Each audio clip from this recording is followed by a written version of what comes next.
Hello again. We are going to review appeals today and also sorry, I just want to make sure my volume is um, reading my voice. Okay, yeah. Going to review what appeals are, and we're also going to talk about visual argument. So let's first of all review appeal. I highly recommend you have a Word document open to take notes or a paper and pencil. I'm not going to be showing you any notes because I want you to practice your lecture note-taking styles today and, practice writing while you're listening. That's a difficult task, a difficult skill to master. So if you'll remember the types of appeals, and some of the terms today might be new to you, but we've got logos, ethos, pathos, needs, values, and kairos. And logos is LOGOS, remember? That's using common sense or logic to convince an audience of a certain message.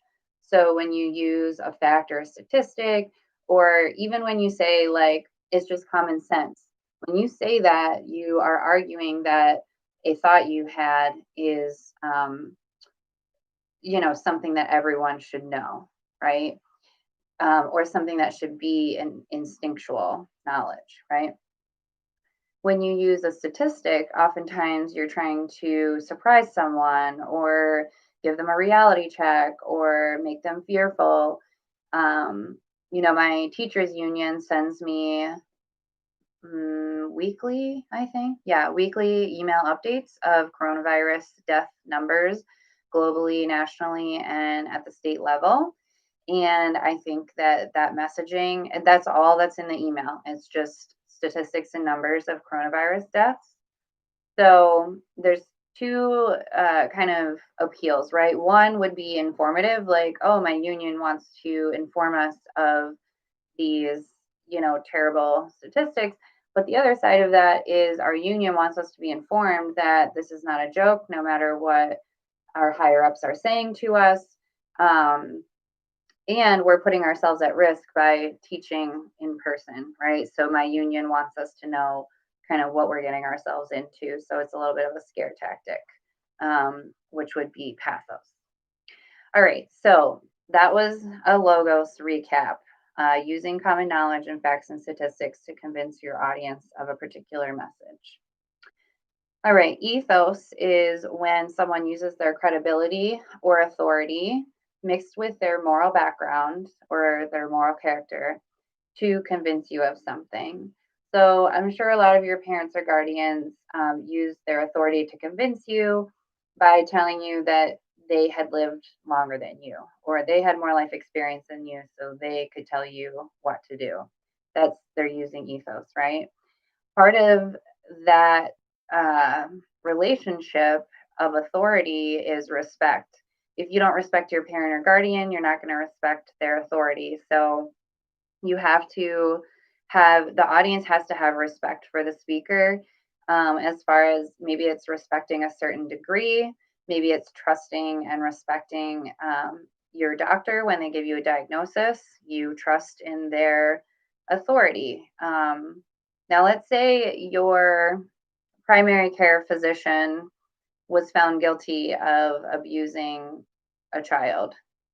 Would you still respect that person and go to them? I would hope not, right?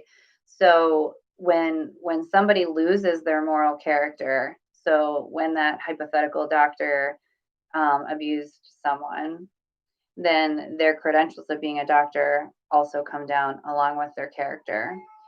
A prime example of this would be President Clinton's impeachment, which was based around his sexual affair in the Oval Office with his political intern, Monica Lewinsky. And, a lot of people who had respected Bill Clinton as president stopped respecting him because they were like, oh, he sinned in the Oval Office. So when we think of like right and wrong, we also attach that to authority. And you'll see that, sorry, I think my cat wants a little cameo. She's being very annoying right now. So The idea of cancel culture. So when a celebrity is just immediately loses their job or loses credibility because they have a sexual affair or because they do drugs or because they cheat on their spouse, um, people are starting to have really strong boundaries about respecting people who are behaving that way. So that takes away credibility if your moral character is off, right?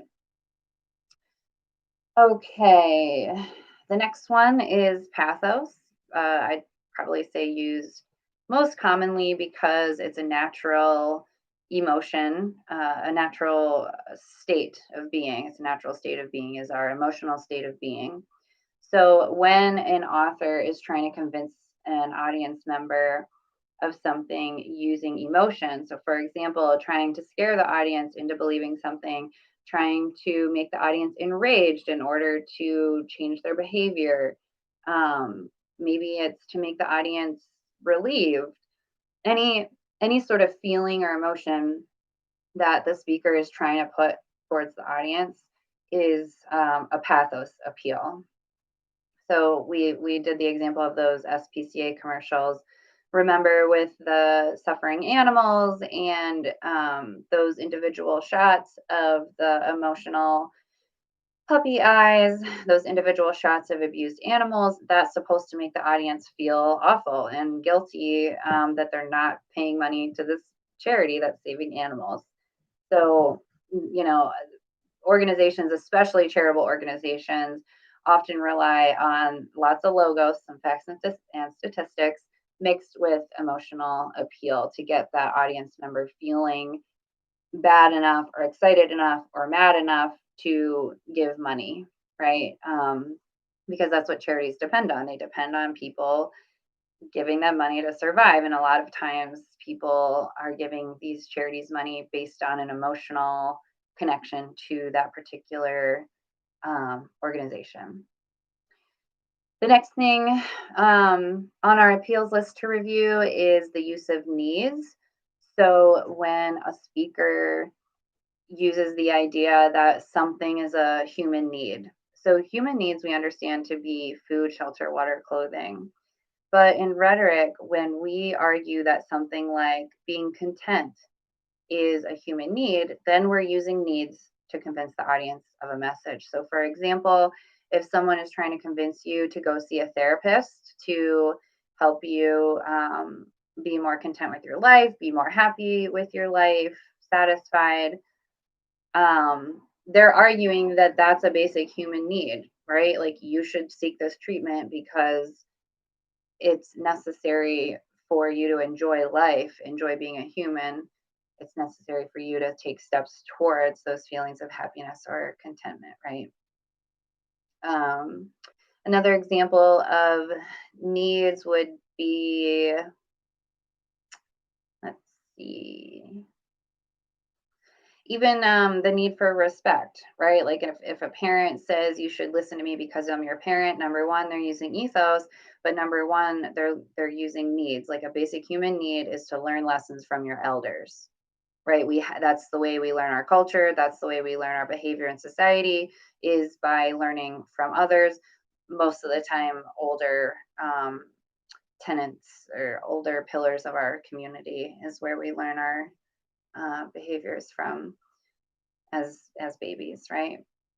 The next appeal is values. When an author uses shared values or identifies values in the audience that they use to convince the audience of something. So, for example, if you value pro-life, but you're speaking to an audience that's pro-choice, your messaging is going to look a lot different because your values are totally different, right? You don't have the same values as your audience. So, as the speaker, though, you need to consider the values of your audience when you're relaying the message. Otherwise, they're not going to listen to you because they don't share um, that same value, right? Another example would be if you are a liberal speaking to a conservative audience, right? The messaging would look a lot different because the values are different, as opposed to a liberal speaking to an audience that is liberal. Um, the shared values piece there is going to be a lot easier for an author or speaker to tap into in order to convince the audience of something. And then the last appeal is Kairos, and that is Kairos. And that has to do with the appropriateness of the message, specifically the timing. So Kairos, when you hear something that you're like, well, that's bad timing, or that's inappropriate timing, you're talking about Kairos. So one example would be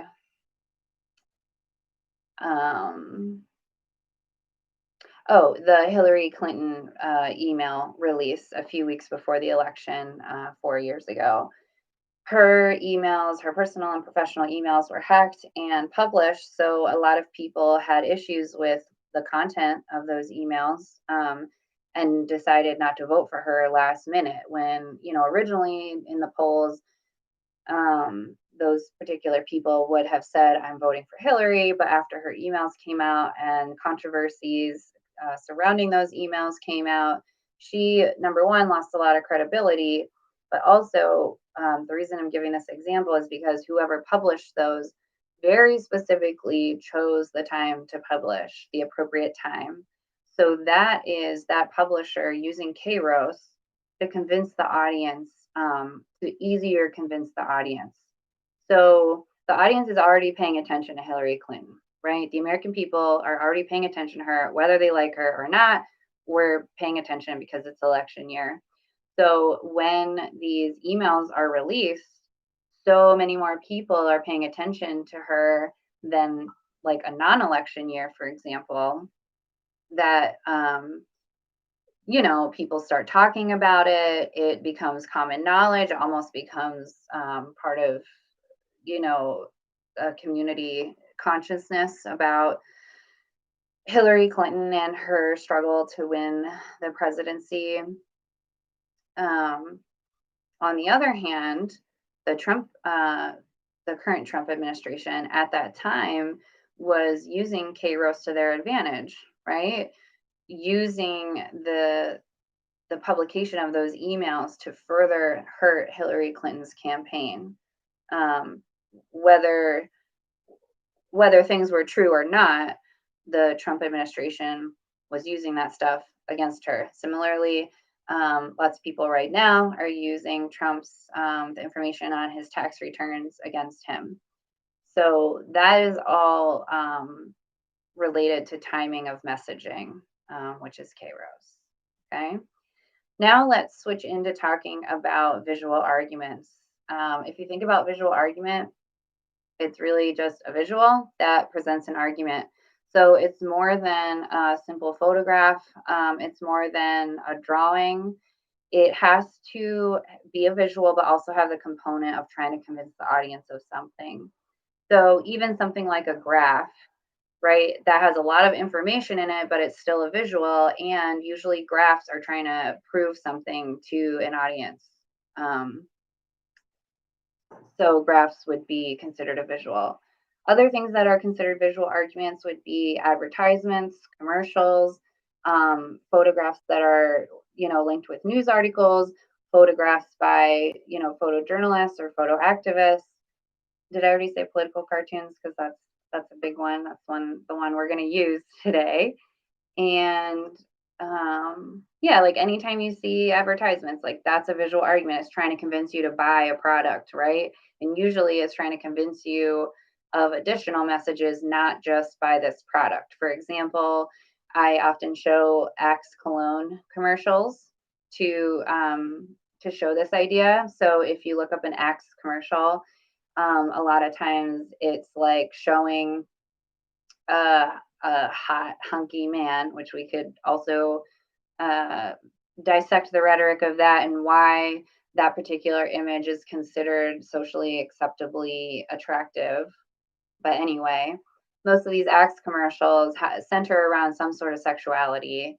Oftentimes, like it's a heightened, attractive individual followed by, someone of more average looks, but the average person uses X, so their attractiveness level goes beyond the attractive person in the commercial.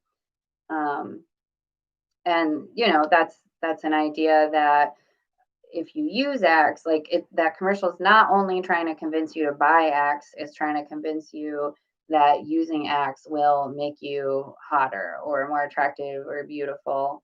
So those messages in the visuals are often very layered.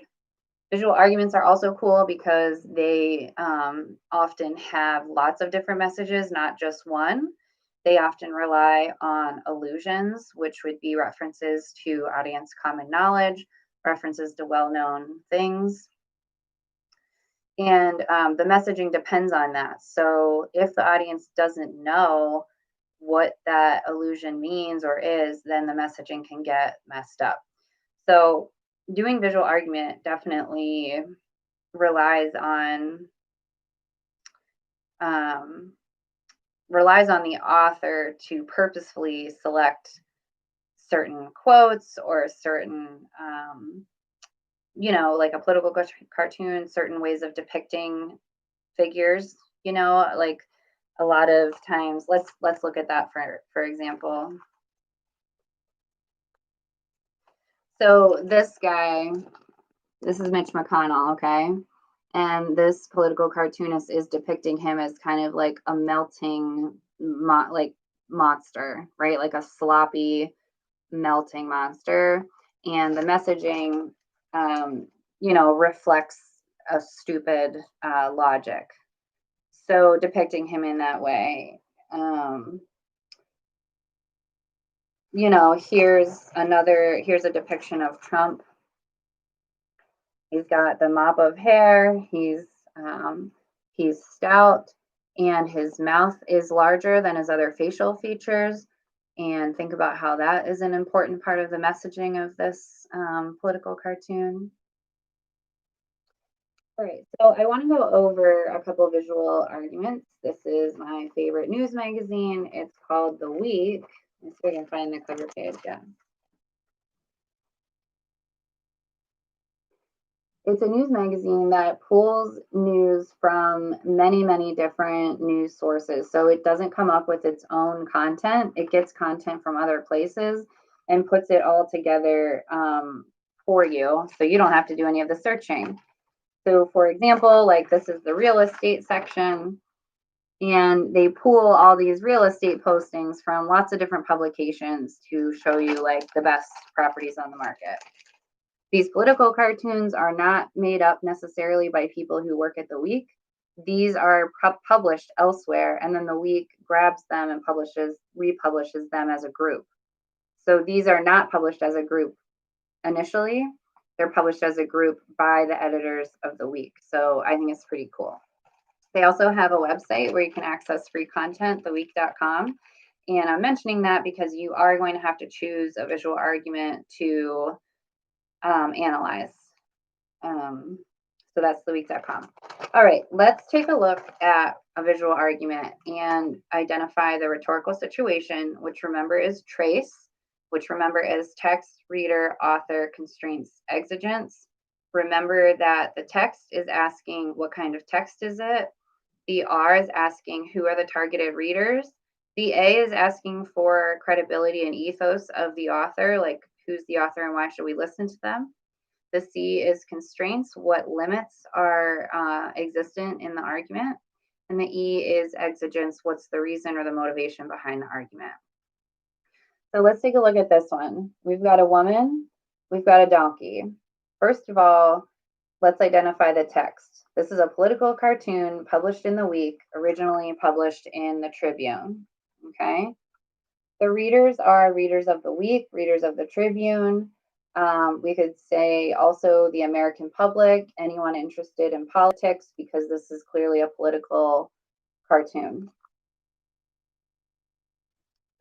For the author in political cartoons is often in a corner. The author is Summers. If you look up Summers, you'll find a professional resume of political cartoon drawing, a focus on politics. Now, let's take a look at the messaging before we identify constraints and exigence. So it's a woman. Look, both of the mouths are open wide. So that would indicate, and her hand is up in a fist. So this indicates someone who is angry. And let's look at her angry message. Ruth Bader Ginsburg paved the way for women on the bench. And women on the bench is an illusion, depends on the audience knowing that women on the bench means judges, right? And then the Democratic, the donkey is representing the Democratic Party. We know that it's donkey and elephant for the parties. And the donkey is saying, but they should only be liberal women, and liberal is underlined. And there's an exclamation point. We also have a little flyer here that says court vacancy, and that is alluding to Ruth Bader Ginsburg's recent tragic death at age 89 from cancer. Obviously, her death means she needs to be replaced. She's a Supreme Court justice. So there's a lot that goes into being able to understand this message. So that would be one of the constraints, right? If you don't know what the donkey represents, if you don't know about Ruth Bader Ginsburg dying, if you don't know about the current controversy with Trump and Mitch McConnell pushing to replace Ruth Bader Ginsburg, then you're not going to understand this cartoon. Also, if you don't know anything about Ruth Bader Ginsburg, that constrains your understanding of this cartoon. She was a major feminist voice on the Supreme Court. She's a model, a role model for everyone, but specifically in the feminist movement, because she was part of a lot of many hundreds, maybe thousands of legislations that helped women gain equal rights and equal pay. Still hoping for the final outcome of that as a woman myself. Okay, so those are the constraints, right? The exigence is that Ruth Bader Ginsburg died. That's part of the exigence. But the main exigence is that feminists are liberal feminists. A lot of liberal feminists right now are, totally upset by a conservative female being Trump's best choice for Supreme Court. This cartoon, so the exigence is that liberal feminists are not supporting a woman being put on the bench, even though she's conservative. So this is tapping into some shared values by the audience.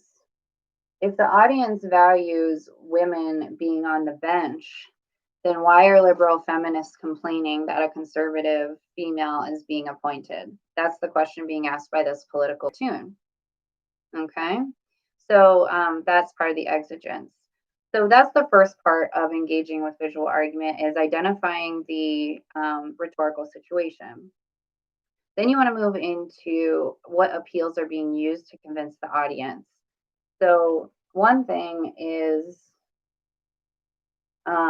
logos, that implied knowledge that Ruth Bader Ginsburg was responsible and led the way for lots of feminist or female-centered legislation. Ethos is actually being mocked. The ethos of the Democratic Party is being attacked here, because the whole message of this political cartoon is, if liberal women, if liberal female feminists are saying, yes, we love Ruth Bader Ginsburg, she paved the way for women on the bench, then why are they saying no to a conservative female appointee? That's the question this political cartoon is asking. Okay, so it's being critical of the Democratic Party and taking away from their ethos, right? Like, if that question is being asked and it seems like logical sense, which would be logos, remember, then the authority ethos is going to also be questioned, right? Like, well, wait a second, why are feminists, it really makes the audience think, instead of in terms of conservative versus liberal, in terms of women. right? So it kind of shifts the perspective to, women standing against women here in this case, versus the two political parties, which are obviously at odds with one another. Okay. We also have the body language to take a look at. We already talked about their mouths being open, so obviously both of them have something to say, and the donkey is sweating. That's an important component of this picture. Why would the Democratic Party be sweating? Well, that's up to your analytical eye. In this case, the Democratic Party is rushing. His sleeves are up. He looks like he's in a rush. The Democrats have to rush to block the Republicans from appointing another Supreme Court justice, which goes against Ruth Bader Ginsburg's dying wish that she not be replaced by the current administration, and also goes against previous practice where Obama was not allowed during the entire election year to appoint a Supreme Court justice in place of Scalia when he passed away. The government decided that Obama would not be allowed to choose his replacement because it was an election year. And now things have changed. The Senate is run by Republicans. So, in order for a Supreme Court justice to be appointed very quickly and in a conservative way, everyone's having to work really quickly. So that's the implication here of the sweaty donkey, right? He's got to work really quickly to build his case against a conservative female appointee because it's already in motion to move forward, right? Let's see here. This taps into audience values, right? If you value women's rights, then why aren't you valuing someone who's female being appointed to the Supreme Court? Of course, there's lots of different explanations and answers for that, but that's the question this political cartoon is asking. Okay. If you have any questions on the content of this lecture, please contact me and I will see you soon.